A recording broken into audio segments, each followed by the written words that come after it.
দুষ্কৃতিকারীরা সারা বাংলাদেশের বিভিন্ন জায়গায় অঘটন ঘটাচ্ছে, রক্তপাত করছে, কিন্তু ধরা পড়ছে না কেন? তাদেরকে খুঁজে পাওয়া যাচ্ছে না কেন? আগে তো এমনটি ছিল না। অপরাধ করার পর কয়েকদিনের মধ্যেই তাদেরকে খুঁজে পাওয়া যেত, ধরা যেত। একদিন না হোক, 2 দিন না হোক, 1 মাস না হোক, কিন্তু ধরা পড়েছেই তারা। আমার বিশ্বাস এরা ধরা পড়বেই। তবে আমি পুলিশ প্রশাসনকে বলবো আরো তৎপর হোক, না হলে আপনাদের প্রতি মানুষের সন্দেহ জাগবে। আপনাদের কারণে, আপনাদের নিষ্ক্রিয়তার কারণে আজকে যদি দুষ্কৃতিকারীরা, অপরাধীরা, খুনিরা পার পেয়ে যায়, তাহলে এই সমাজে, এই দেশে অন্ধকার নেমে আসবে। অসহায় মানুষের পাশে বাংলাদেশ জাতীয়তাবাদী দল হিমালয় পর্বতের মতো প্রাচীর হয়ে থাকবে। কোন অপরাধী, কোন দুর্বৃত্ত, কোন দুষ্কৃতিকারী, কোন অপরাধী তারা যেন আর কোন গ্রামে গ্রামে, কোন পরিবারে পরিবারে হামলা করতে না পারে, আগুন দিতে না পারে, গুলি করতে না পারে, সেটাই আমাদেরকে দেখতে হবে। আপনাদের প্রচেষ্টা নিতে হবে। এদের অত্যাচার, এদের নৃশংসতা, এদের ভয়াবহতা, এদের রক্ত পিপাসু, এদের চেতনা, এইটা সারা বাংলাদেশকে একটা মৃত্যু পরিণত করেছিল, একটা কবরস্থানে পরিণত করেছিল। সেই জায়গা থেকে 5ই আগস্ট ছাত্র জনতা তারা স্বতঃস্ফূর্ত ভাবে পুলিশের গুলির মুখে নিজের জীবন দিয়ে শেখ হাসিনার মতো এক ভয়ঙ্কর দানবীকে বাংলাদেশ থেকে বিতাড়িত করেছে। কিন্তু তারপরে ওরা থেমে নেই। তারা যেখানে আশ্রয় দিয়েছে, যেখানে তাদেরকে প্রশ্রয় দেওয়া হচ্ছে, যেখানে তারা দুধ কলা দিয়ে পোষণ করা হচ্ছে, সেইখান থেকে তারা সুতার টান দিচ্ছে। সেইখান থেকে তারা কোনো না কোনো কিছু করতে পারে, আমি জানি না। কারণ তাদের অনেকগুলো আমরা ঘটনা এর মধ্যে দেখতে পেলাম। এবং কেন আমরা বলছি এই কথাটা? কারণ এর মধ্যে আপনার অনেক অডিও প্রকাশ হয়েছে। শেখ হাসিনা ধর, মার, মেরে ফেলে দে, দেশে যেন মানে শান্তিতে কেউ না থাকতে পারে, এই ধরনের এই কথাটা হলে এই টাইপেরই তো অডিওতে কথাগুলো এসছে।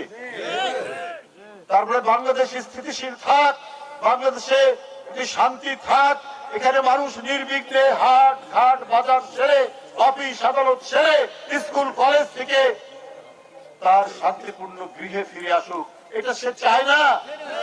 তাদের দোসররা চায় না। তাদের দোসররা তো আছে। হাসিনা তার আত্মীয় স্বজন নিয়ে গেছে, তার দোসররা তো আছে। দোসররা বিভিন্ন জায়গায় আছে, প্রশাসনে আছে, পুলিশে আছে, সরকারি দপ্তরে আছে, প্রত্যেকটি জায়গায় তারা সেখান থেকে অনেক ধরনের ষড়যন্ত্র চক্রান্তের নীল নকশা বুনছে, তাদের জাল বুনছে, কি করে বাংলাদেশের আগামী নির্বাচনকে নস্যাৎ করা যায়, বানচাল করা যায়, এবং বাংলাদেশকে শান্তিপূর্ণ না দেখানো, আন্তর্জাতিক ভাবে বাংলাদেশ আর চলতে পারছে না, মুখ থুবড়ে পড়ছে, এটাই হচ্ছে দেখানো তাদের মূল উদ্দেশ্য, এবং সেইভাবেই তারা কাজ করছে। এই কারণে আপনারা দেখেন, চট্টগ্রামে বিএনপির সভাপতি এরশাদুল্লাহ সে নির্বাচনী প্রচারে গিয়েছিল, সেইখানে তাকে গুলি করা হয়েছে। একটা স্বনামধন্য পরিবারের সন্তান, একজন নামকরা রাজনীতিবিদ, চট্টগ্রাম মহানগরীতে সবাই চিনে এরশাদুল্লাহ।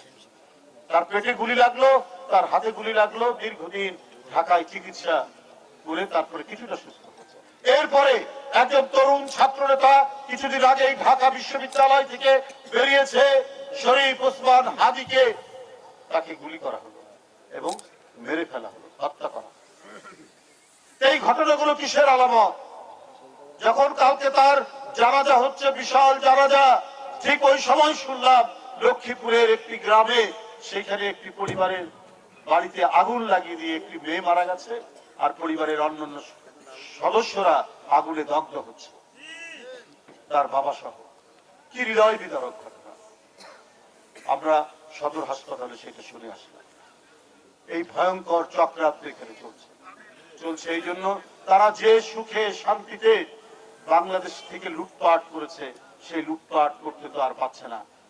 বাংলাদেশ ব্যাংকের 800 কোটি টাকা পাচার করতে, পারছে না সোনালী ব্যাংকের টাকা পাচার করতে, পারছে না তারা বেসিক ব্যাংকের টাকা পাচার করতে, পারছে না তারা বাংলাদেশের যে সমস্ত প্লট আছে, সরকারি প্লট আত্মসাৎ করতে, বেআইনি ভাবে জোর করে গায়ের জোরে শেখ হাসিনা নিজের মেয়ের নামে, নিজের ছেলের নামে, নিজের ভাগ্নির নামে, নিজের ভাগ্নার নামে প্লট নিয়েছেন ঢাকার সেই পূর্বাচলে, অথচ তার নিজের বাড়ি আছে, সুদা সদর আছে, তার বোনের বাড়ি আছে, ঘর আছে, সব ঢাকার আইনগত ভাবে তারা আর কোনো প্লট পায় না।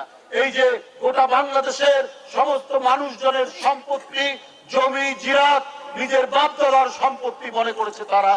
এই যে লুট করা, দখল করা, টাকা পাচার করা এবং কয়েক প্রজন্ম ধরে এমনকি তারা মনে করেছিল কিয়ামত পর্যন্ত তারা সুখে শান্তিতে থাকবে। এইটা যখন হাতছাড়া হয়ে গেছে, আর বাংলাদেশকে তারা নির্বিঘ্নে নিশ্চিন্তে থাকতে দিতে চায় না।